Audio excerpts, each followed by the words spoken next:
Saya ingin mempersilahkan Bapak Dr. Aloma Sarumaha MA, MSI, selaku PLT Bimas Katolik. Saya persilahkan Pak Aloma untuk masuk.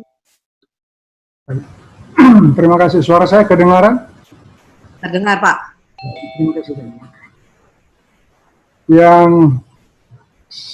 Yang mulia Monsinyur Triharsono, Ketua Komisi Keluarga KWI, ini menjadi pertemuan kedua untuk beliau. Pertama di Bandung kemarin, secara fisik, yang kedua ini secara virtual. Yang saya hormati Romo Aristanto, MSF, Sekretaris Eksekutif Komisi Keluarga KWI. Yang saya hormati para narasumber Romo Sunardi dan Ibu Ana Aryani. Yang saya hormati moderator Ibu Katrin. Yang saya hormati para kepala bidang dan pembina seluruh Indonesia. Saya sengaja meminta supaya mereka ikut karena ini salah satu bagian dari pelaksanaan tugas dan fungsi teman-teman itu. Yang saya hormati panitia penyelenggara, singkatnya pemirsa dan hadirin sekalian di mana saja berada. Tadi Pak Fidelis kontak saya dari Manado, ya, rupanya beliau terkurung di sana. Ya. Jadi semua saja di mana saja berada yang berbahagia. Selamat pagi, salam sejahtera untuk kita semua. Selamat pagi. Pertama-tama marilah kita panjatkan puji dan syukur kepada Tuhan yang Maha Pengasih dan Penyayang, karena atas penyelenggaraannya kita dapat melaksanakan tugas-tugas kehidupan dengan penuh sukacita, termasuk di masa pandemi COVID-19 ini. Dan lebih khusus lagi atas terlaksananya seminar online yang bertajuk pendampingan psikologi sosial, psikososial dan rohani dalam masa pandemi COVID-19 yang diinisiasi oleh Komisi Keluarga KWI. Komisi Keluarga dapat insight untuk bisa menjembatani situasi ini. Di awal sambutan ini, selaku PLT Dirjen Bimas Katolik Kementerian Agama Republik Indonesia, tentu saya menyambut gembira dan mengapresiasi langkah positif yang diinisiasi oleh Komisi Keluarga KWI untuk melaksanakan pembinaan bagi para pembina keluarga, pemerhati keluarga di keuskupan-keuskupan se-Indonesia, bahkan mungkin ada juga dari paroki-paroki melalui seminar ini. Terlihat di partisipan ada 214 orang, banyak sekali. Seminar ini menjadi bukti kuat dari atau untuk Gereja Katolik, khususnya Komisi Keluarga KWI, bahwa keluarga sangat penting dan harus diperhatikan, terlebih dalam masa pandemi ini. Tidak ada istilah terlambat. Kalau semenjak bulan Maret lalu, kalau dihitung sampai hari ini kurang lebih 3 bulan. Semakin keluarga diperhatikan dengan baik, semakin keluarga merasa ada dan penting untuk kelanjutan hidup gereja. Beberapa waktu lalu, Kepala BKKBN sempat mengkhawatirkan dengan stay home ini akan melahirkan apa yang dahulu dikenal baby boom. Ya, ketika saya mendengar itu, saya berpikir kalau untuk gereja Katolik justru itu yang dicari. Fakta sekarang umat Katolik semakin mengecil. Ya, kalau satu keluarga punya anak sedikit, tidak bisa kita berpikir soal siapa jadi pastor, suster, bruder, apalagi uskup. Ya, jadi selalu ada nilai positif. Kalau memperhatikan tujuan seminar ini, tampak dengan jelas bagaimana mengkondisikan keluarga. keluarga Katolik pada umumnya. Tadi Romo Ari sempat mengatakan bahwa output seminar ini tidak untuk menjadi konselor. Ini perlu digarisbawahi memang itu, karena seringkali situasi-situasi semasa itu bisa mengubah segalanya. Nah, dalam rangka mengkondisikan keluarga, maka yang diperlukan adalah memberi pemahaman tentang pentingnya pendampingan psikososial dan rohani untuk keluarga Katolik. Kemudian menggerakkan komisi keluarga, pemerhati keluarga, kelompok kategorial keluarga, untuk menggerakkan tim pendamping di tingkat paling mendasar. Yang ketiga, membangun satu gerakan keluarga bantu keluarga. Ini yang bagus sekali. Dan membuat jejaring di tingkat paroki, keuskupan, komunitas kategorial, sehingga tidak ada satu keluarga pun yang merasa mengalami kekurangan atau ditinggal dalam situasi krisis. Khusus yang ketiga ini tadi, saya jadi teringat dengan berita Kompas minggu kemarin. Mungkin kita ada yang baca ya, 17 Mei 2020 di halaman 1 dan 15, itu relevan sekali untuk kita renungkan. Harian Kompas itu menurunkan berita, keluarga jadi kunci penanganan krisis. Memperjelas bagaimana keluarga dipahami dan diperlakukan. Antara lain, dijelaskan bahwa membangun ketahanan keluarga sangat penting dan menunjang keberhasilan penanganan krisis. Keluarga merupakan unit terkecil masyarakat, sehingga masalah yang terjadi di dalam keluarga, jika tidak tertangani dengan baik, akan berdampak ke masyarakat dan bisa menjadi masalah sosial. Nah, di sini mungkin relevannya psikososial tadi. Ada hal menarik dari pemberitaan Kompas itu. Rupanya kasus 1, 2, dan 3,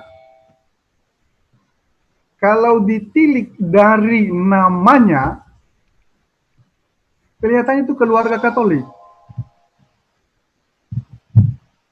di Depok, yaitu Ibu Maria Darmaningsih, kecuali kalau Maria itu sudah menjadi milik umum, nama itu bisa siapa saja boleh pakai. Ya, seperti beberapa waktu lalu di pesawat ketemu orang namanya Agustina. Ketika saya tanya paroki mana dek, dia geleng-geleng kepala. Rupanya Agustina itu bukan lagi milik nama Katolik. Dan kedua putrinya, sejauh ini kita tidak pernah mendengar aspek agamanya dipublish. Karena memang juga sakit tidak mengenal agama, suku, bangsa, dan seterusnya. Tetapi sebagai orang Katolik, kita dapat merasa seperti kecolongan. Ya. Tiba-tiba mereka akhirnya kan dibawa ke rumah sakit Suroso. Hal yang menarik lainnya adalah ketika mereka di rumah sakit, mereka melaksanakan meditasi dan doa kepada Tuhan. Kondisi isolasi sungguh menjadi kekuatan bagi mereka untuk menggantungkan harapan kepada Tuhan untuk sembuh. Dan syukur, tiga-tiganya sekarang sudah sembuh. Hadirin sekalian yang berbahagia. Beberapa waktu lalu juga Presiden menyampaikan pesan mari berdamai dengan COVID. Penyampaian tersebut sempat pro dan kontra. Ada yang setuju, ada yang ya, tawar saja. Dan menurut saya itu wajar. Karena setiap orang atau kelompok punya caranya sendiri-sendiri untuk merespon sesuatu dalam rangka mencapai tujuan hidupnya. Pada dasarnya manusia ingin aman, tidak diganggu dan tidak terganggu. Ketika rasa aman terganggu dan terancam, maka berbagai reaksi, berbagai tindakan akan muncul. Hidup harus dibela, harus diperjuangkan, dan lain-lain sebagainya dalam keadaan apapun. Pertahanan itu mencakup fisik dan non-fisik. Secara fisik, individu, kelompok, atau keluarga dapat merasa tetap kuat, mampu mengatasi apa saja. Tapi secara psikologis, belum tentu atau tidak mudah. Akan muncul kelelahan psikis. dan juga kelelahan rohani. Dan itu dampaknya pada emosi seseorang, perilaku seseorang, baik di dalam maupun di luar atau di masyarakatnya. Hal ini, sekalipun konteksnya berbeda, mengingatkan kita pada Elizabeth Kubler-Ross dengan teori 5 tahap duka citanya itu, yaitu penyangkalan, kemarahan, tawar-menawar, depresi, dan penerimaan. Kelima sesi tersebut dapat digunakan sebagai format dalam pendampingan keluarga di masa susah ini. Perkembangan informasi pandemi khususnya di Indonesia memberi harapan, namun tetap diwaspadai. Disiplin hidup menjadi barang mahal, sekalipun hal itu bukan hanya di masa COVID. Per tanggal 17 Mei, jam 16.10 kemarin, kasus ada 17.514, meninggal 1.148, dan sembuh 4.129. Penambahan kasus positif membuat siapa saja tidak nyaman bertemu dengan orang, menghindar, sekalipun sudah pakai masker. Jangankan di luar, di rumah saja masih ada rasa was-was. Bahkan dapat menghasilkan bayang-bayang ketakutan, cemas. Ketika lihat naik, langsung wajahnya bisa seperti orang kekurangan darah. Pertambahan yang sembuh dibandingkan dengan yang meninggal menumbuhkan harapan. Beberapa waktu lalu, atas anjuran dari Paus Fransiskus dengan temannya dari Arab sana, kita melaksanakan doa kemanusiaan sedunia. Dan itu juga bagian dari membangun harapan bahwa kita tidak boleh kalah dengan situasi ini. Angka-angka tersebut tadi dapat dijadikan sebagai rujukan bagaimana pendampingan dilakukan. Bagaimana orang bisa lolos dari ketakutan menghadapi sesuatu yang tidak bisa dilihat, tidak bisa diraba, paling hanya bisa didengar dari seseorang yang dianggap sebagai ahli. Hal yang mungkin juga dapat dibangun adalah bagaimana pendampingan ini membuat keluarga mampu melihat hidup secara positif. Saya berpendapat pandemi COVID ini tidak dianggap sebagai Tuhan sedang menguji manusia. Yang perlu dibangun adalah manusia sering abai pada dampak atau efek dari suatu tindakan. Di media sempat diulas asal-muasal COVID. Menurut saya, kalau itu benar, maka mungkin bagus untuk kepentingan ilmu pengetahuan, yaitu menerima dengan positif. Bangsa-bangsa seolah-olah hidup dalam kontestasi. Selalu ingin lebih hebat dari bangsa lain. Buat ini, buat itu, macam-macam. Tetapi tidak, malah sebaliknya, yang bisa melahirkan kebencian, permusuhan, dan akhirnya tindakan anarkis. Karena tidak akan pernah membuat dunia ini jadi tempat yang aman, nyaman untuk didiami dalam menjawab kebaikan Tuhan dan melaksanakan kehendak-Nya. Pandemi COVID membuat stagnan semuanya. Kalau kita membaca aturan PSBB itu betul-betul membuat kita itu serba gimana. Mau disebut serba salah, bisa. Mau cuek juga bagaimana. Apalagi sekarang sudah mulai ada denda. Kurang lebih 3 bulan bangsa kita mengalami tantangan ini. Bencana non-alam. Bencana ini mempengaruhi seluruh aspek kehidupan manusia, terutama kesehatan, ekonomi, banyak orang PHK. Juga keluarga-keluarga pasti mengalami goncangan. Dalam kehidupan keluarga, banyak hal mengalami tekanan. Sumber-sumber akses mulai semakin sempit.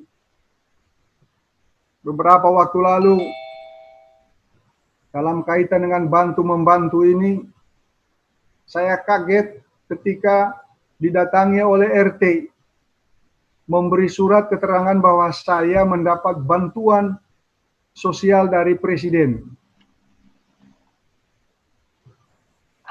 Nah, beberapa waktu lalu data-data kan sempat diributkan. Dan saya menjadi salah satu saksi hidup itu. Saya dapat bantuan sembako dari Presiden. Yang seharusnya tidak boleh. Tapi itulah, akhirnya kita beri kepada yang lebih membutuhkan supaya lebih baik, lebih kena sasaran. Maka dengan adanya seminar ini, kita harapkan dapat menjadi solusi untuk memberi motivasi bagi keluarga-keluarga kita, keluarga Katolik. Diharapkan semua harus bisa menahan diri dengan mengikuti petunjuk otoritas, baik otoritas pemerintah maupun otoritas gereja. Besok pada tanggal 21 kita merayakan Yesus naik ke surga ya. Nah, itu juga masih masuk di dalam kawasan beribadah di rumah, ya tidak perlu berkerumun untuk menjaga situasi-situasi, mencegah terjadinya hal yang tidak diinginkan. Berbagai reaksi atas PSBB, tinggal di rumah, orang yang selama ini bertahun-tahun jarang di rumah, pasti merasa tersiksa. Ya. Orang yang tidak biasa tidur pasti terganggu. Ya, beda suasananya jadi beda. Akhirnya orang mengatakan bahwa udahlah itu menjadi silih dari selama ini tidak pernah ada waktu untuk keluarga. Tidak apa-apa sih, yang penting orang bisa bahagia. Hadirin sekalian yang berbahagia. Salah satu visi Kabinet Indonesia Maju adalah pembangunan sumber daya manusia. Dan ini tekanan betul semenjak 2020 sampai 2024 ke depan. Pembangunan sumber daya manusia dimulai dari keluarga. Maka dari aspek kependidikan sedang akan digalakkan literasi dan numerasi keluarga.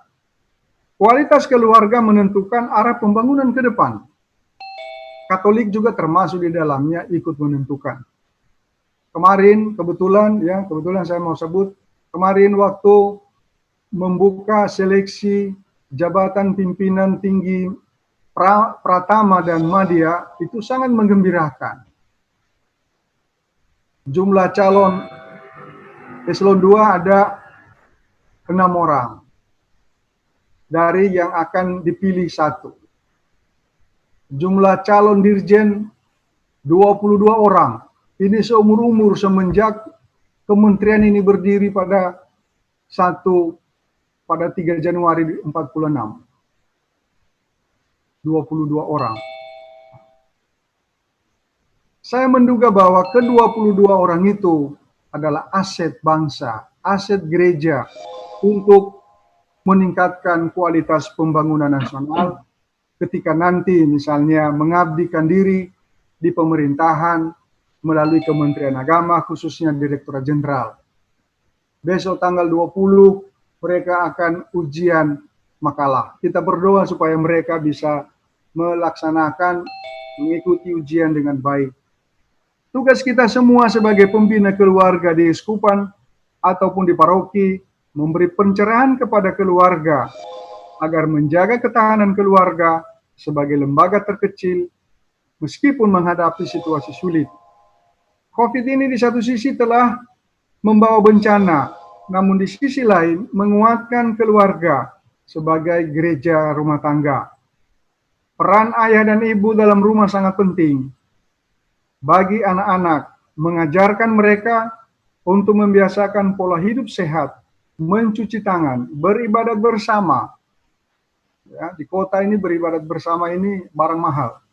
Makan bersama di kota ini barang mahal. Dan timbul rasa solidaritas dari dalam keluarga yang memberi pendidikan yang baik. Kementerian Agama dalam mendukung pembangunan nasional di bidang agama, ada 3 konsep besar yang sedang dikembangkan. Yang pertama adalah moderasi beragama. Beragama secara moderat. Bukan memoderasi agama itu sendiri, tetapi bagaimana cara orang beragama. Melalui moderasi beragama, diharapkan masyarakat Katolik tidak tergelincir dalam pemahaman keagamaan yang ekstrim kiri atau ekstrim kanan. COVID-19 telah mengajak umat beragama untuk hidup secara moderat, berbagi dengan siapa saja, tanpa memandang agama, suku, budaya, maupun asal. Ya, kita tahu sendiri tuh. Kemarin Bapak Uskup dalam doa beliau ada sejumlah fakta-fakta bagaimana kita juga ikut serta di dalam solidaritas kemanusiaan ini tanpa melihat dia siapa. Yang penting dia adalah manusia yang perlu diselamatkan dari situasi yang kurang menguntungkan ini. COVID-19 menyerang tanpa membedakan itu. Kita telah melakukan doa nasional secara bersama. Itu kekuatan bersama dalam memutus mata rantai penyebaran COVID. Yang kedua adalah menjaga kebersamaan umat. Kebersamaan juga semakin diperlukan dan mendesak karena perbedaan kini sudah semakin kuat di permukaan. Menjaga kebersamaan harus senantiasa menjadi sesuatu yang mengikat kita. Menjadi spirit untuk semua umat beragama. Saling mengingatkan sama lain, lebih banyak melihat hal-hal yang positif ketimbang hal-hal yang kurang positif bagi pembangunan, bagi keberlanjutan bersama. Yang ketiga, peningkatan pelayanan kepada umat. Ini kaitannya dengan data. Meskipun menghadapi COVID, tetapi hal itu tidak menyurutkan semangat kita, terutama para tokoh agama, untuk melayani melalui live streaming dalam beribadah. Nah, sekalipun kadang-kadang kalau kita ikut misa online di TVRI, itu sinyalnya timbul tenggelam. Seringkali hanya suara yang didengar, tapi imam yang di altar tidak kelihatan. Tapi itu tidak masalah. Yang penting adalah niat bahwa mengikuti perayaan itu dengan keseluruhan hidup. Agar pelayanan dapat dilakukan dengan baik, maka kita membutuhkan data yang akurat. Beberapa waktu lalu ketika kita bertemu dengan seluruh sekretaris eksekutif komisi-komisi di KWI dan beberapa lembaga lain, salah satu poin yang kita bahas itu adalah data. Data kita perlu dimutakhirkan demi pelayanan kita kepada umat Katolik. Keluarga menjadi salah satu faktor penentu keberhasilan dalam membangun bangsa dan negara. Pembinaan mental yang baik dari dalam keluarga akan mencegah anak-anak atau remaja melakukan perbuatan yang bertentangan dengan norma umum. Ajaran tentang nilai kejujuran, kerja keras, dan hidup bersih menumbuhkan rasa solidaritas kepada sesama anggota keluarga dan masyarakat sekitar, paling utama untuk ditanamkan sejak dini dalam keluarga. Hidup harus dilanjutkan dengan penuh harapan. Siapa yang bertahan sampai akhir, dialah yang selamat. Saya tidak tahu persis di Injil mana itu, tapi ada. Akhirnya, saya mengucapkan selamat berseminar online. Kehadiran Komisi Keluarga KWI di bawah pembinaan Bapak Uskup Monsinyur Tri menjadi bagian dari cara Tuhan bekerja menyelamatkan umatnya dari kecemasan berkepanjangan. Mari saling menguatkan, saling membantu, meringankan beban sesama. Semakin melihat dan memahami hidup secara positif. Ad Maiorem Dei Gloriam. Terima kasih. Terima kasih Bapak Aloma. Walaupun kita mulai tadi agak terlambat karena segi teknis, saya ingin mempersilahkan Monsinyur Tri sebagai Ketua Komisi Keluarga untuk menyapa para peserta Monsinyur sekarang jumlahnya 245 orang sudah bergabung. Saya persilahkan Monsinyur Tri sebagai Ketua Komisi Keluarga Uskup Purwokerto. Terima kasih. Selamat pagi semuanya. Salam sehat. Ya, tadi disampaikan oleh Bapak Aloma. Saya termasuk adalah mungkin baby boom. Jadinya gaptek tentang tadi makanya jadi terlambat. Biasanya saya tidak pernah terlambat. Yang biasanya terlambat itu adalah dari bagian pemerintah itu yang selalu waktunya molor. Tapi malah justru sekarang saya kedahuluan oleh Bapak Aloma. Ini saya kira bersyukur sekali. Saya tidak akan mengulang apa-apa lagi, tapi saya sangat menyambut luar biasa sesuatu yang diadakan dalam masa-masa yang betul-betul dibutuhkan oleh juga banyak orang atau umat kita. Jadi saya pertama-tama mau mengucapkan terima kasih kepada moderator Ibu Catherine dan juga para narasumber, dan juga yang bekerja di sini adalah sebenarnya Romo Aris Tanto yang luar biasa, dan kepada Romo Julianus Sunardi yang telah menyiapkan semuanya untuk kita semua, dan termasuk Ibu Nina atau Ana Surti Aryani juga, ini yang betul-betul menjadi suatu narasumber yang baik. Acara ini dibuat memang dalam satu semangat, family helping families. Dan kita mengundang keluarga bukan sebagai objek pastoral, di mana kita yang bekerja untuk mereka, tetapi kita melibatkan keluarga sebagai subjek pastoral bagi keluarga-keluarga di sekitar kita. Maka kita sudah tidak sabar lagi dan tidak berpanjang lebar. Biasanya kalau baby booms itu ngomongnya panjang, saya singkat saja. Saya baby booms tapi saya singkat. Kita sudah tidak sabar lagi dan perlu mengefisiensikan waktu. Mari kita buka dan kita mulai diskusi ini. Semoga Tuhan memberkati acara kita ini. Terima kasih. Silahkan. Terima kasih banyak Monsinyur Tri.